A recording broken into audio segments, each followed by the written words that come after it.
إلى شرق الصين، وعدد سكان الصين 1,350,000,000 نسمة. المسلمين في الصين، وأنا رحت الصين، كم تتوقعون عدد المسلمين في الصين؟ أني أعرف أن أعطيه جائزة 2 مليون. الله يجزاك الجنة. لا، عدد المسلمين في الصين 350 مليون، يعني أكثر من عدد سكان أمريكا توهم وصلوا، يعني وصل تعدادهم إما خانتني الذاكرة 280 مليون مع أوباما وزوجته وعياله. عدد المسلمين في الصين 350. رئيس الصين يذهب إلى شرق الصين حتى يحضر مأدبة الإفطار لهؤلاء المسلمين. فالصيام غير المسلمين وغير المسلمين، لكن حنا لنا بالمسلمين ولنا بمن خلف شاشة قناة الجزيرة، لأنه حقيقة أنا ودي أستعجل، لأن أعرف أنه في هذه الساعة، أو بعضهم يقول الساعة 11، بعضهم يقول الساعة 10، وهي مباراة الأرجنتين ومن والمانيا. فما ودي حقيقة أطول عليكم، أخشى من بعضكم ودي يروح يشوف المباراة، بس أنا بسأل هي 11 ولا 10؟ يعني بدت الحمد لله. جد تلحقون الشوط الثاني يخلص 11 إلا 4، فلن نطيل، سأخلص 11 إلا 4، يعني أنا أخلص والشوط الأول ما بين الأرجنتين، وإن شاء الله أدعي إنه يصير تعادل وركلات ترجيح عشان تلحقون. لأن إذا كان في تعادل وشوطين إضافيات معناته تستمر المباراة. فأقول بالله التوفيق، التغيير تحبه النفوس البشرية في طبيعتها، بل لا يعني أصدقكم قولا أن حتى الطيور في السماء تحب التغيير، فلذلك تشوفون أسراب من الطيور تهاجر. لماذا تهاجر؟ تغير المكان اللي فيه وترتحل لمكان آخر. فطبيعة البشر، طبيعة الطير، طبيعة المخلوقات تحب التغيير. فلذلك هناك 4 أمور تساعد على التغيير. أنا أجزم جزم أن مؤسسة رأف كريمة جدا وجدا جدا، ولن تبخل ب1000 ريال قطري، وإلا أنا مستعد أدفع. هذا معي قروش، بس مو من الأدب أني أدفع والدكتور قاعد قدامي، يعني مو من أدفع ولا تدفعون يا حاضرين. شفتم؟ ما شاء الله كرماء، جزاكم الله خير. 4 نقاط للتغيير ذكرت بالقرآن، اللي يجيبها بسرعة نعطيه 1000 ريال قطري. 4 نقاط ذكرت بالقرآن للتغيير. يقول رمضان غيرنا، أنا برمضان يغيرك، وشوال والحجة، لكن رمضان لأنه أقوى فرصة للتغيير. تفضل يا بني بالنظارات. لا، نقاط، النقطة الأولى، الثانية، الثالثة، الرابعة، بعدين عاد نقول لك عطنا الآيات. جزاه الله خير المترجم، ادعوا له، ترى هذا يترجم للصم والبكم، الله يجزاه عنا خير ويكسب الأجر إن شاء الله. شكرا.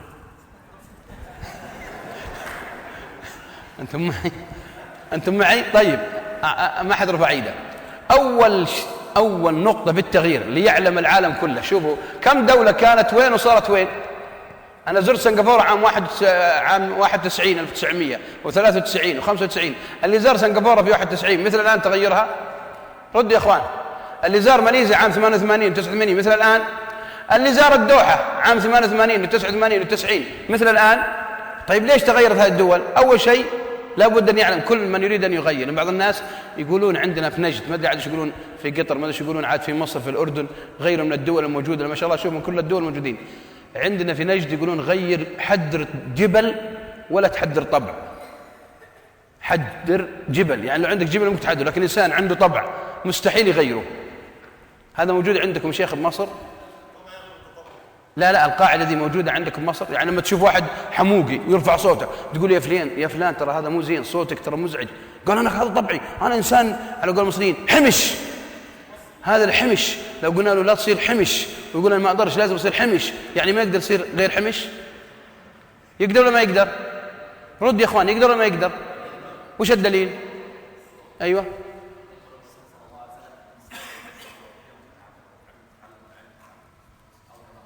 ارفع صوتك والله ما أسمع، قل كذا عشان يصير ميكروفون. أي صح قولها جاكم صحيح.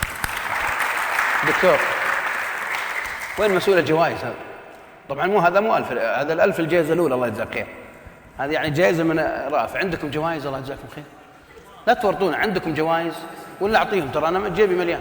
لا مو 1000، يعني خلى على 100 ريال قطري، شحن سواء، شحن جوال، خلاص وعد.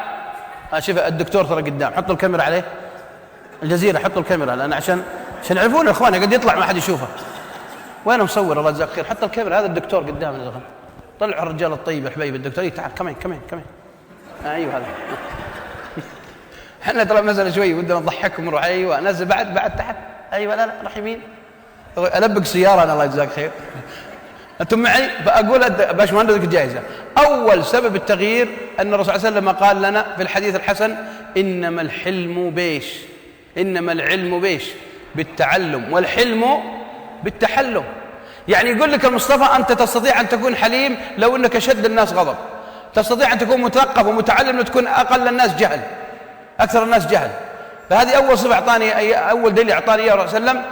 بل إن الله تعالى ذكر في مقام التغيير فقال: ذلك بأن الله لم يكن مغيرا نعمة أنعمها على قوم حتى يغيروا إيش؟ ما بأنفسهم. طيب يا رب كيف أغير ما بنفسي؟ كيف؟ خذ الآية الثانية اللي في سورة الإسراء. الله تعالى: من كان يريد العاجلة. من كان إيش؟ يريد العاجلة. كلمة يريد وش تسمى؟ تسمى في علم الإدارة إذا اجتمعوا مجلس إدارة حقت رأف ودهم ينزلون مشروع ولا شيء، يقول لك يا فلان عندك إيش؟ إرادة، حنا بنسوي كذا، عندك إرادة؟ هذه كلمة يريد. قال الله تعالى: من كان يريد العاجلة. وش العاجلة؟ الدنيا. عجلنا له فيها ما نشاء لمن نريد ثم جعلنا له جهنم يصلاها مذموما مدحورا. ومن إيش؟ أراد الآخرة. يعني نفس الآية كررها. فهذه أول شرط من شروط التغيير، أن يكون عندي إرادة داخلية من الداخل. أجي للدكتور يقول لي: الدكتور يا فلان الله يحفظني إياكم كل مسلم، قول أمين، أنت عندك سكر وتبي الشفاء والعافية بإذن الله؟ قال: نعم. قال: لازم تأخذ كل يوم إبرة الأنسولين، صح؟ لازم تأخذ حبة سكر. قال: والله يا دكتور أنا ودي أطيب بس ما أقدر. قال: لازم، ولا ترى قد يرتفع عندك السكر ويهبط. هذه تنظم لك السكر بدل البنكرياس اللي متعطل عندك، صح ولا مو صح؟ لكن لو هذا قال: لا ما أريد، وش نقول له؟ نقول له: أنت المتحمل. الآن أعطاك الدكتور السبب أنك تأخذ ما يسمى بالعلاج الذي يساعدك على الشفاء. فأول شيء الإرادة. متى ما كان عند الإنسان إرادة بمشيئة الله هي أول خطوة، كما قال تعالى: من أراد الآخرة. هذه أول نقطة، والآيتين واضحة. ولذلك انظر إلى الدول الذين أرادوا التغيير، تطوروا ولا ما تطوروا؟ ازدهر عندهم الاقتصاد ولا ما ازدهر؟ ازدهرت عندهم كما يسمونه ما يسمى بالنهضة العمرانية. طبعا شوفوا يا إخوان، إذا قلت بالنهضة العمرانية الناس اللي يصدقون ولا يكذبون. انتبهوا، بعض الناس قد يطلع لك مسؤول في شاشة يقول: والله نبغى نغير وإحنا مستعدين للتغيير وأبدا والله والصراحة نتغير، لكن هو من قلبه إيش؟ ردوا من داخله إيش؟ ما يريد التغيير. فهذا الكلام ما ينفع. وحنا في زمن الآن والقناة مباشر تبث غالبا الناس 80% منهم صادقين و20% كاذبين، ولا 80% كاذبين و20% صادقين؟ أيهم أكثر في الزمن ذا؟ ردوا يا إخوان، أيهم أكثر، الكذب أم الصدق؟ يعني لا تجاملون، قولوا الصدق. الكذب ولا الصدق؟ الكذب. قنوات وجرائد ودجالين وفن الكذب صار يسمونه كذبة إيش؟ كذبة إبريل. وبرنامج كامل يجي ينشر الكذب، حتى في 3 كذابين، واحد أمريكي وواحد فرنسي وواحد سعودي. الأمريكي يتكلم مع الفرنسي مع راعي التاكس سعودي. فالأمريكي يكلم الفرنسي يقول: عندنا في أمريكا نهضة عمران قوية ونهضة عمران عجيبة واستطعنا أن نبني. فالفرنسي قال: حنا قبلكم أصلا، كان أنتم عندكم نهضة في أمريكا، حنا في فرنسا قبل كل شيء حنا. قال له الأمريكي: كيف؟ أنتم معي يا إخوان؟ قال: حنا استطعنا أن نبني برج إيفل في فرنسا بشهرين. هذه دليل قوة البنيان عندنا والعمران. فالأمريكي قال: أبد مو صحيح، إن كان بنيتهم برج إيفل بشهرين، حنا بنينا الأبراج الثلاثة بنيناها بشهر. هم صادقين ولا كاذبين؟ رد يا إخوان. واللي سوق التاكس منه هو سعودي، ومر من طريق الملك فهد في الرياض من عند برج الوليد، تعرفونه عمارة المملكة. في يوم شاف الأمريكي والفرنسي برج الوليد قال: أوه وات از ذس. فالسعودي التفت لهم قال: الحقيقة أنا مريت الصبح والأرض بيضاء. شفتوا الكذاب الدجال؟ فحنا في زمن الآن إلا إن شاء الله إلا من رحم الله زمن كذب، يجيك إعلام وهات من الدجل وهات من الكذب. سنبني المجتمع، سنبني الوطن، سنثقف اخرطي. فلذلك أول شيء إرادة. بعد الإرادة من يعرف؟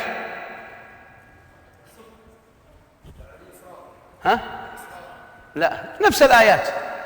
اسمع الآيات: ومن أراد الآخرة، من كان يريد العاجلة عجلنا له فيها ما نشاء لمن نريد ثم جعلنا له جهنم يصلاها مذموما مدحورا. ومن أراد الآخرة وسعى، أول سبب. ثاني سبب إيش؟ السعي. واحد قاعد يقول يا ربي يهديني، يا ربي يهديني. قوم يا حبيبي، ترى قالوا منادي حي على الصلاة. الله يهديني يا أخي، الله قادر يهديني. طيب قوم صلي. الله يهديني، اللهم اهدني، اللهم انزل علي برحماتك وبركاتك. هذا استهتار ولا مستهتار؟ لابد مع الإرادة ايش؟ الآية نفسها مع الإرادة ايش؟ سعي. ومن أراد الآخرة ايش؟ وسعى لها سعيها. وسعى لها سعي، يعني إرادة وسعي. فلذلك في شيء يسمى ناموس كوني. ناموس ايش؟ كوني. وش الناموس الكوني؟ الناموس الكوني إن الدجاجة تحط تحتها بيضة وتبرك عليها، بعد 16 يوم تطلع لك ايش؟ فروج. لكن لو يجي واحد رجال وتحط تحته بيض ويبرك عليه، يطلع بيض؟ يطلع فراريج؟ مستحيل. ليش؟ لأن الناموس الكوني لابد دجاجة، أما الرجال مستحيل. لو يقعدون شهر والله ما تبقيش بيضة واحد. معليش نضحك شوية، أنتم معي؟ فالناموس الكوني أن الله جعل في الكون أسباب. إيش الأسباب؟ من الأسباب في التغيير السعي، أن يسعى الإنسان إلى تغيير نفسه. فإذا سعى وحرك الأقدام وحرك الخطى. شوفوا سلمان الفارسي، قبل أن يكون سلمان الفارسي وش كان؟ لا، ديانته يعبد النار. يعني إيش ديانته؟ مجوسي. لكن سلمان بدأ إيش؟ يسعى. راح العراق، راح الشام، وراح منه آخر شيء قسيس من الرهبان الذين يعبدون الله في الصوامع. قال لسلمان، قال شفت تبي الدين حق، ترى بيطلع بين الحرتين في أرض كذا وكذا رجل يقصد أي مكان، يقصد المدينة. فجاء شوف من بلاد فارس إلى العراق إلى الشام إلى وين؟ إلى المدينة. سعى سلمان ولا ما سعى؟ رد يا إخوان، سعى ولا ما سعى؟ طيب يوم سعى سلمان ووصل إلى المدينة، ما النتيجة التي طلع بها سعيه؟ سلمان وش بعد؟ قال الأنصار وقالت المهاجرين، قالوا سلمان منا آل البيت الأنصار، قال سلمان منا معشر الأنصار قالوا معشر الأنصار سلمان منا.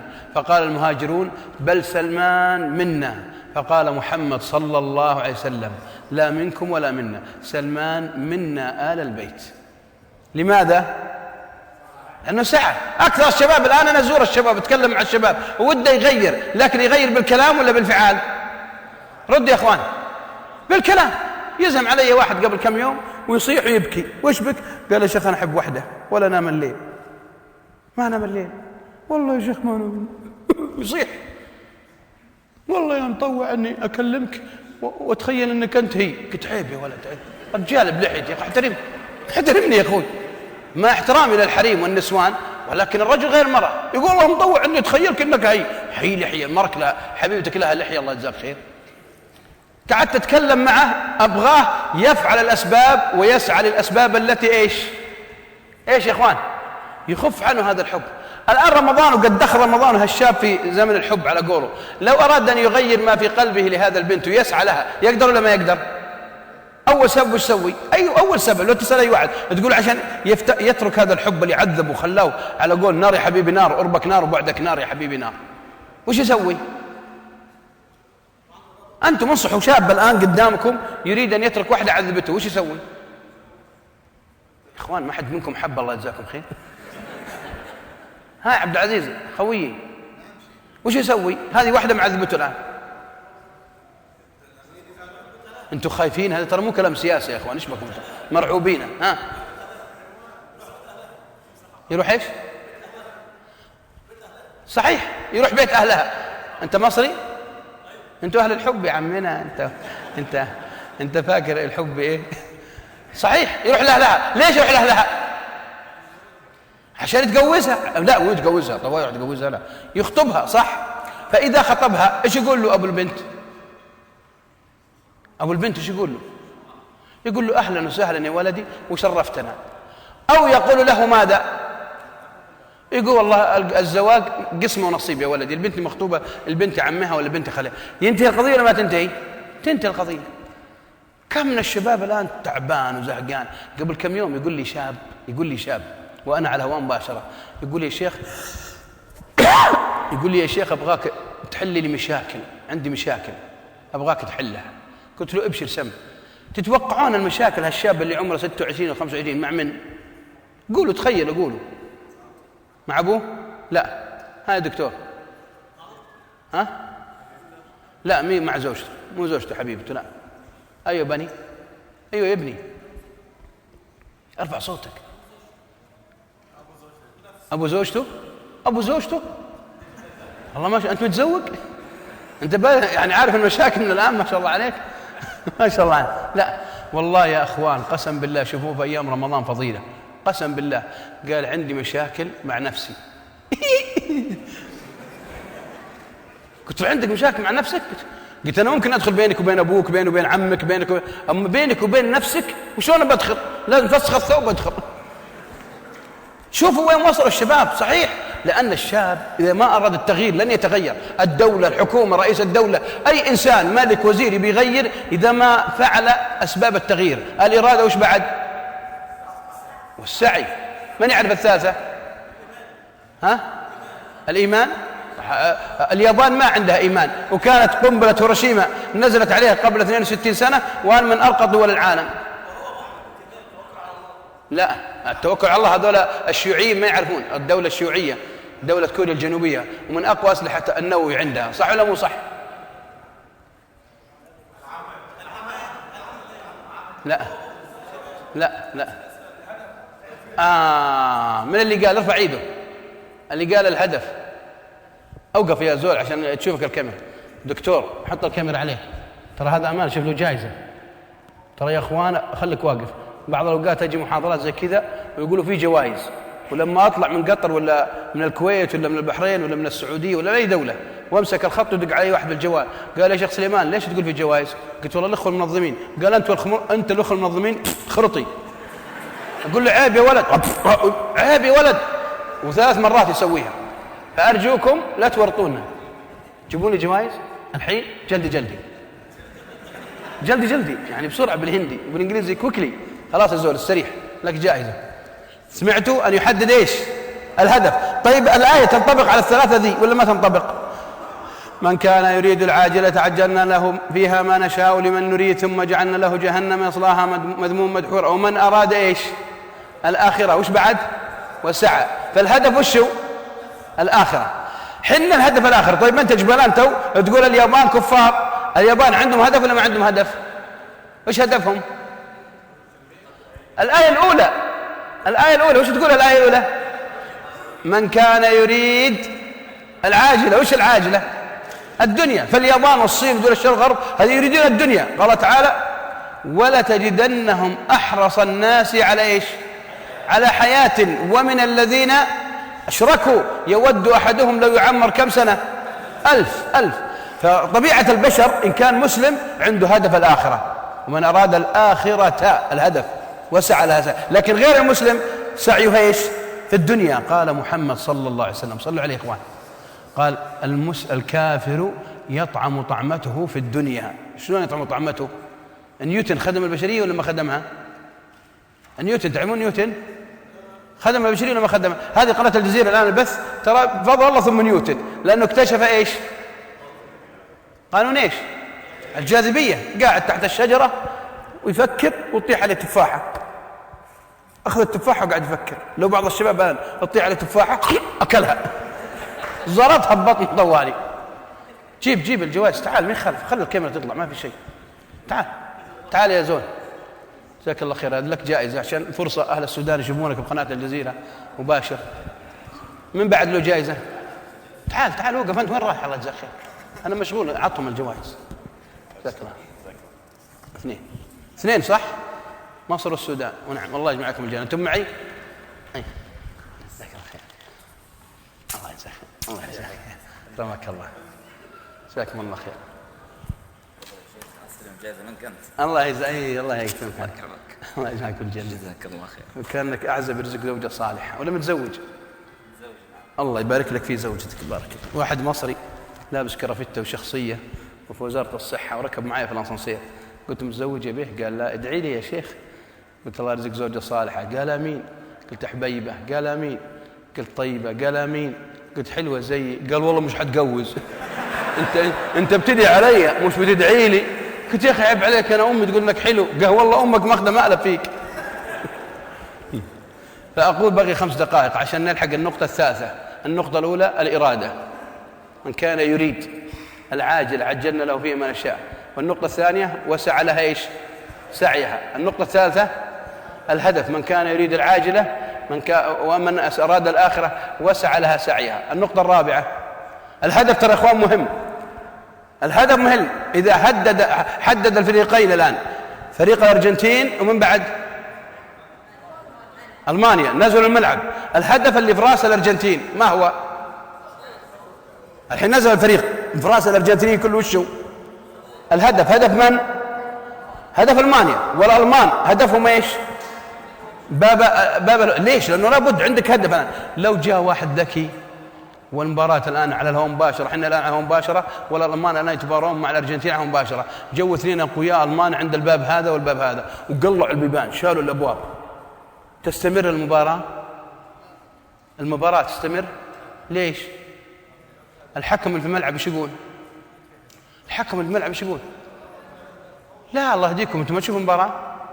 الحكم الآن البيبان شالت، الحكم اللي يحكم المباراة وش يسوي؟ لا يصفر، صح؟ ما في بيبان، ما في هدف انتهى. فأنت صار ما عندك هدف في حياتك، تصير مشتت. كم من الشباب من الرجال والنساء أنا أسأل في الغرب والشرق أسافر فأتكلم مع الغربيين والأوروبيين الأمريكان والبريطانيين، فسواليف بسيطة مع الشباب يتقلب وجهه. كنت في ألمانيا عام 1995 باللغة العربية، 95 بعد 1900. فكنت طالع من مسجد تركي، مسجد الأتراك بانينه شكله جميل، فيأتون الألمان يتفرجون عليه. فوقفت بيسين ونزلوا طلاب ألمان، طلاب على 18 16 و15 يتفرجون. حنا واقفين تفرجوا، طلعوا، أنا نزلت. فكنت في لباسي هذا وكان علي البشت، الجو كان بارد وكنت لابس ذا. فهم أول ما نزلت صاروا ينظرون فيي شكلهم لأن